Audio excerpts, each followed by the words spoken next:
Well, welcome to the Good Talk Podcast, where we remind you of the joy of life, the love of God, and the possibilities that lie ahead. Pete and Jordan here with episode 33. It wasn't me.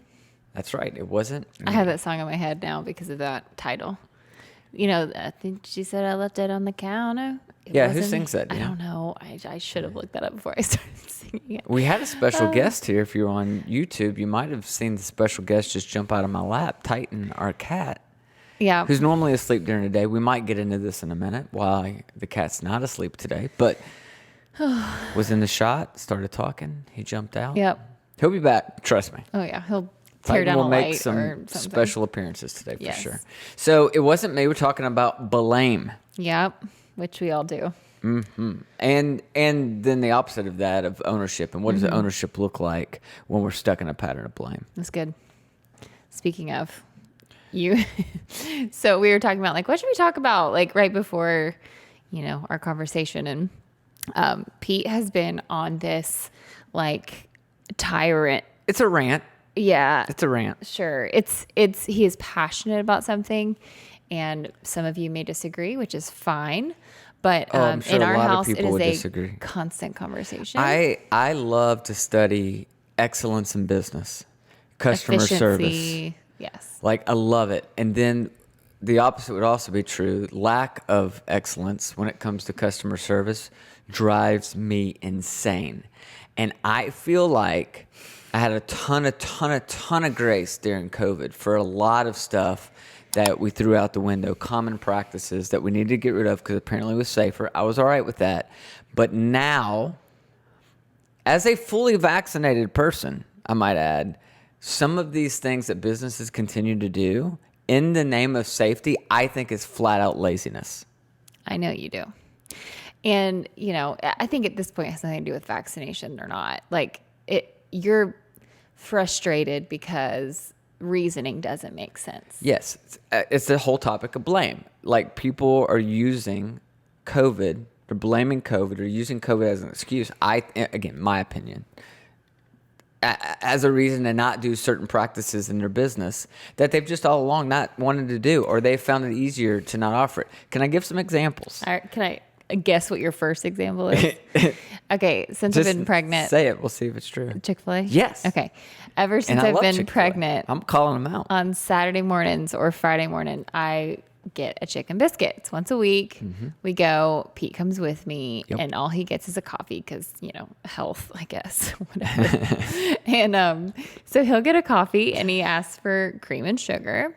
And the specific Chick-fil-A that we go to, I don't know if this is true of all Chick-fil-A's. It's not true of all Chick-fil-A because I've been to some other ones that don't use COVID as an excuse. So anyways, we get the coffee, and the cream and sugar is no longer put in the coffee for you. That is something you have to do, which frustrates the stew out of Pete because let me finish. Because it's hot. I get it. And you have to like stop your car, open it, pour it in. Like, no, or worse, it's a pain. You're driving down the road with the open coffee thing, trying to pour in your cream and your sugar and open the packet and open the cream all while you're driving. So you're going to tell me, first of all, that because of COVID, you can't safely put the cream and sugar in, that it would be safer for me driving down the road behind a vehicle, behind a weapon. They would expect you to pull out before you leave the parking lot. But your point is, you just handed me my bag of food. You handed me my coffee. You put your hands on my chicken biscuit, or your chicken biscuit, wrapped it in tin foil. That I'm putting directly into my mouth. So why can you not open a plastic thing of creamer and pour it in, or rip open the paper of sugar? I'm just saying, not a big deal. I love you, Chick-fil-A. I'll always love you, Chick-fil-A. I think you're incredible at customer service. But the blame game on COVID, it needs to end. What they would say is that they are doing excellent business by serving you in a healthy capacity. But, that your opinion is that at this point they're not tackling the... I think it's an excuse. Okay. I'll tell you the other thing. I think dressing rooms, why are dressing rooms closed?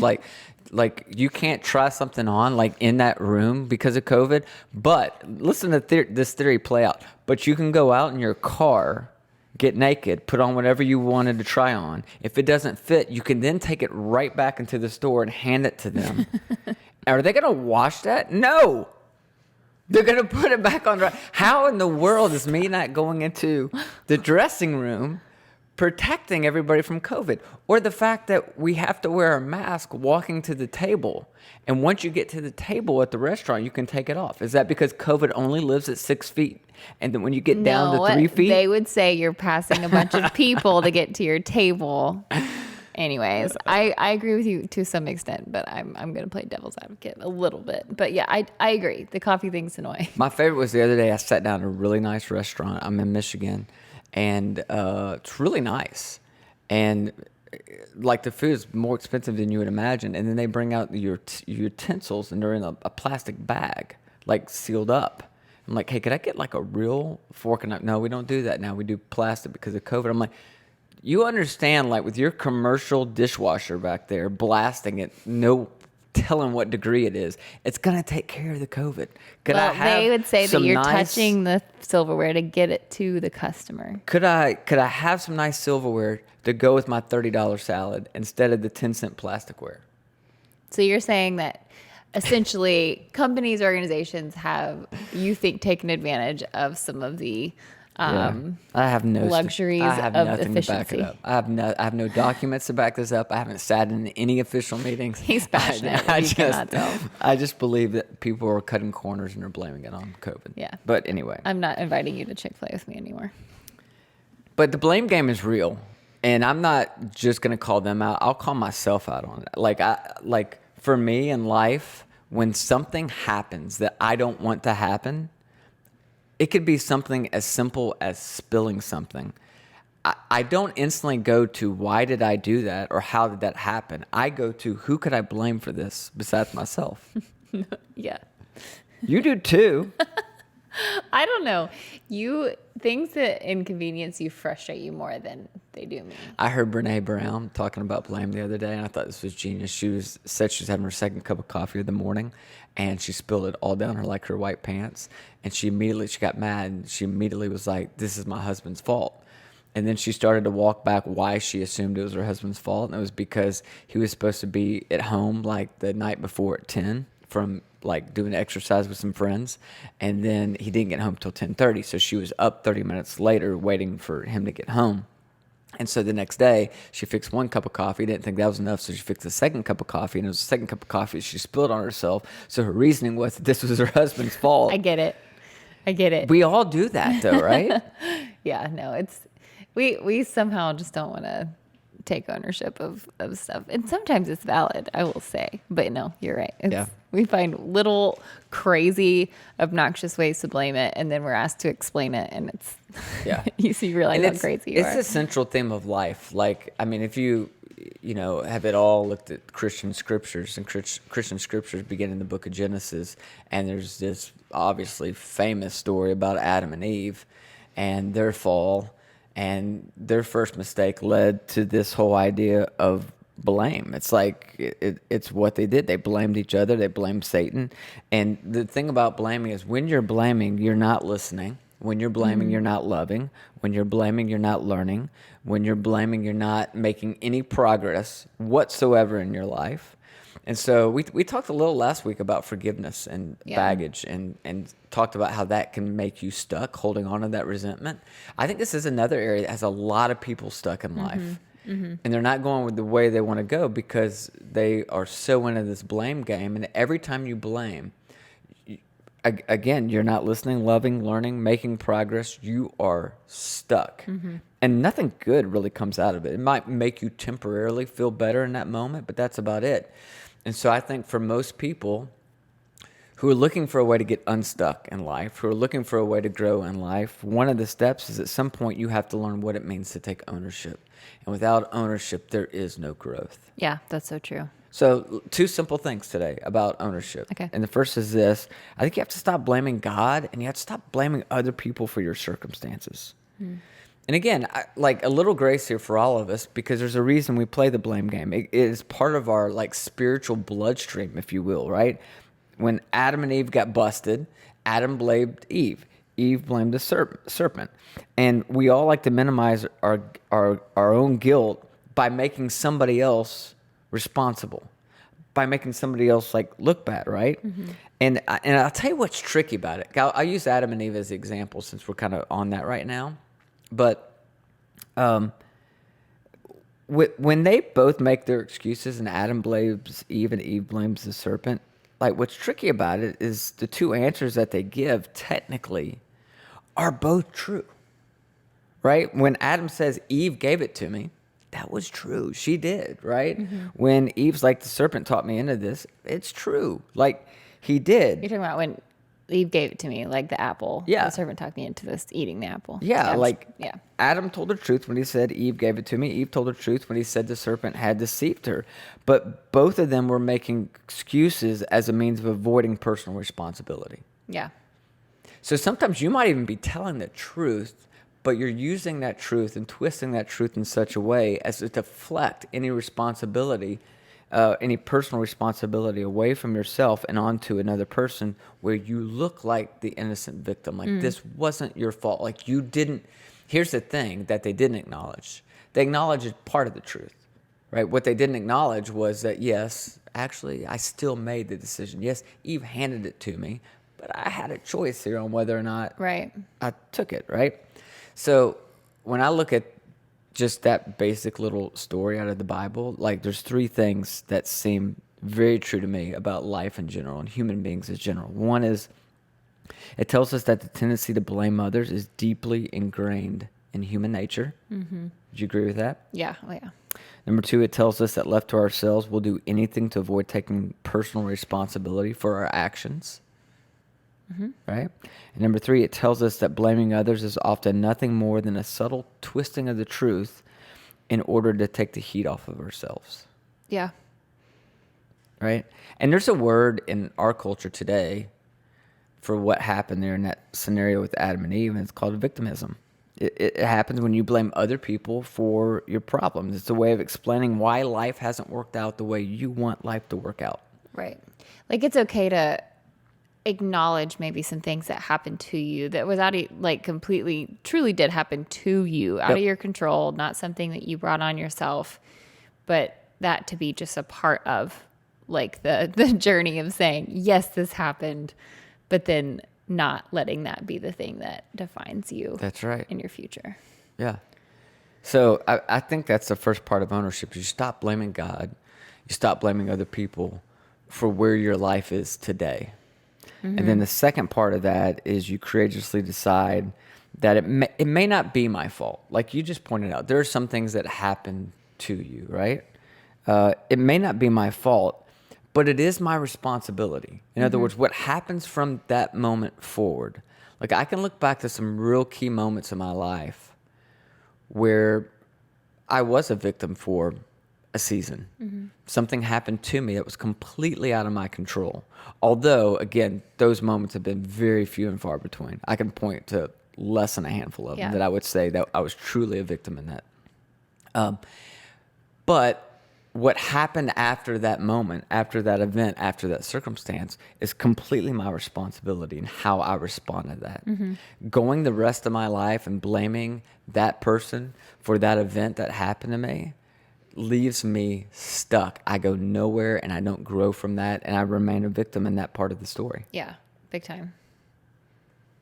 So I think you have to decide what you want to do with some of those events in your life. I was in college, and I'm sitting at this red light on campus. On the edge of our campus at Western Kentucky University, there was a train track. So a train literally would go almost right through campus.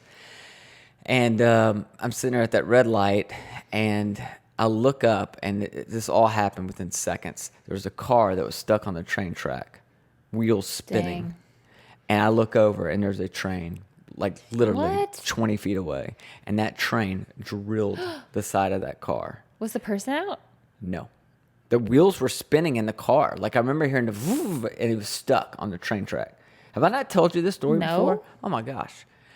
Train hits him. I see the car going up in the air above the train because the train keeps going. It never, I think it like started to put on its brakes after that, but it takes those things forever to stop. So the train's still going. I see the car flipping up in the air and it lands. The train eventually comes to a stop. and I climb over the train to the other side where the car is. And by now, people are starting to gather, right? It's at this intersection.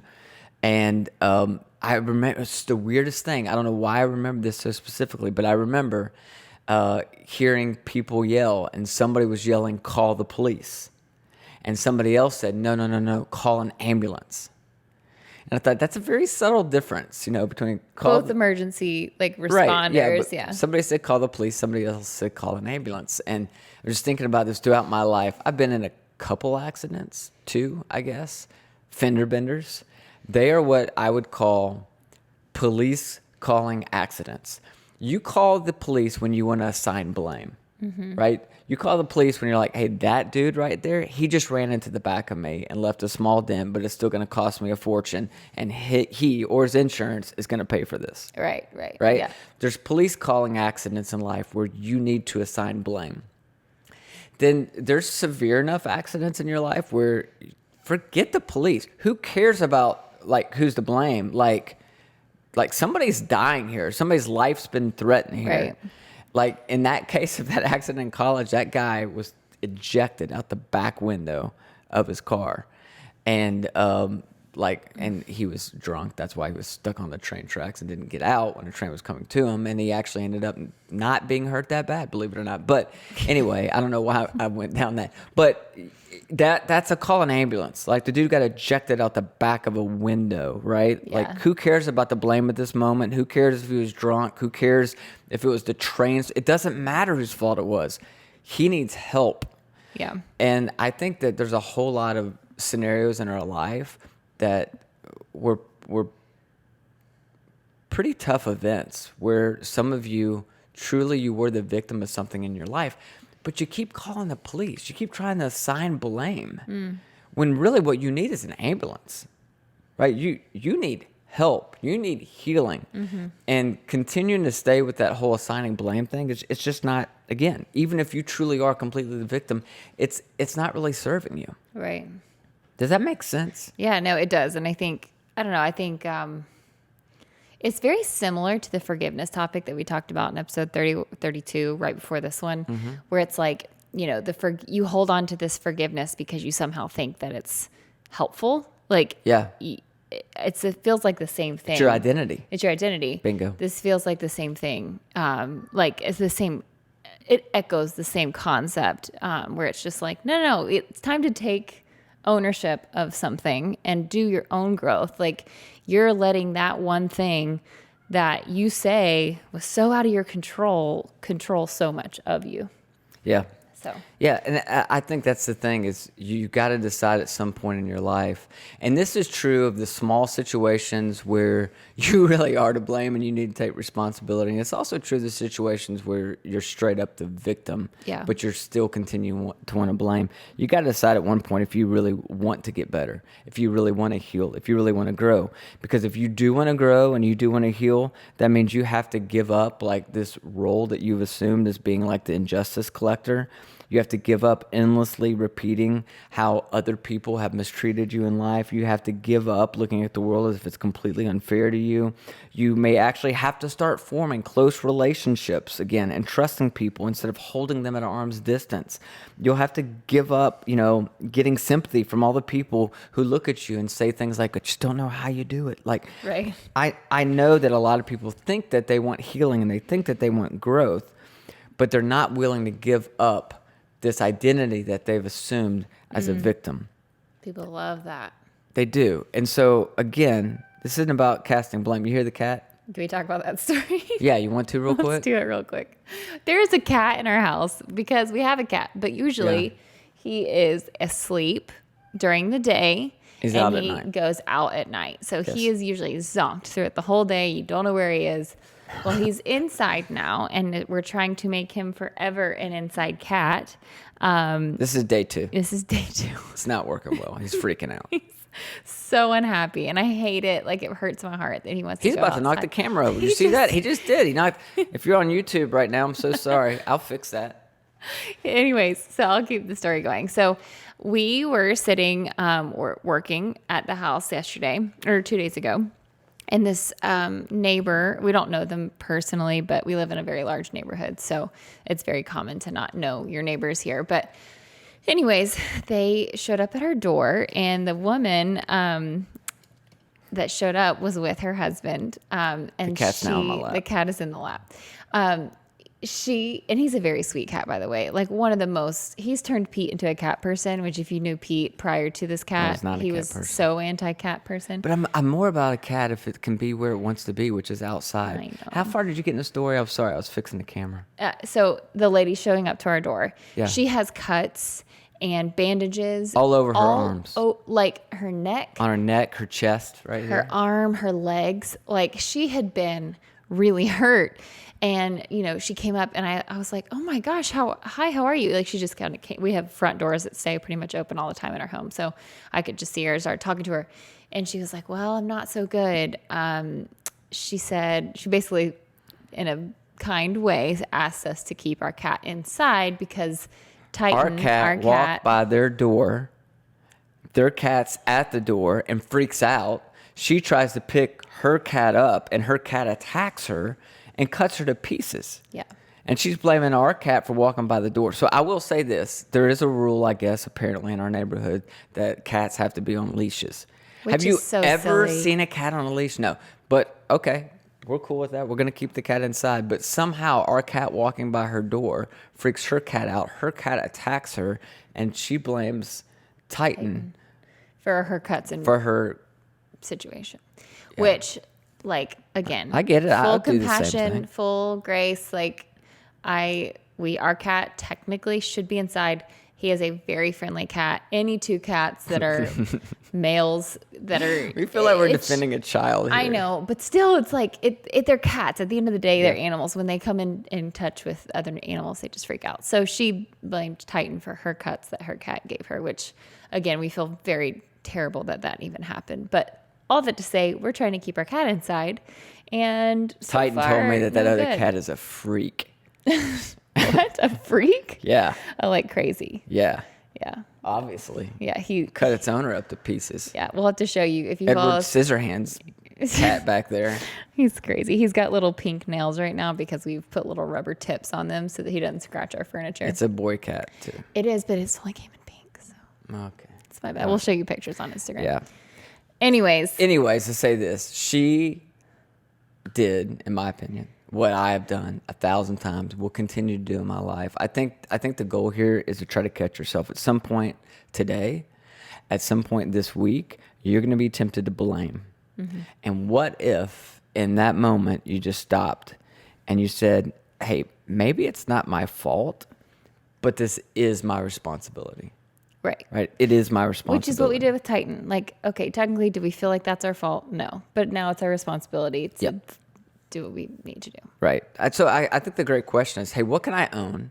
So the argument that you get in, the thing that happens, you get fired, whatever it is, right? Big or small, it's stop and Divorce. say, what of this Yeah. can I own?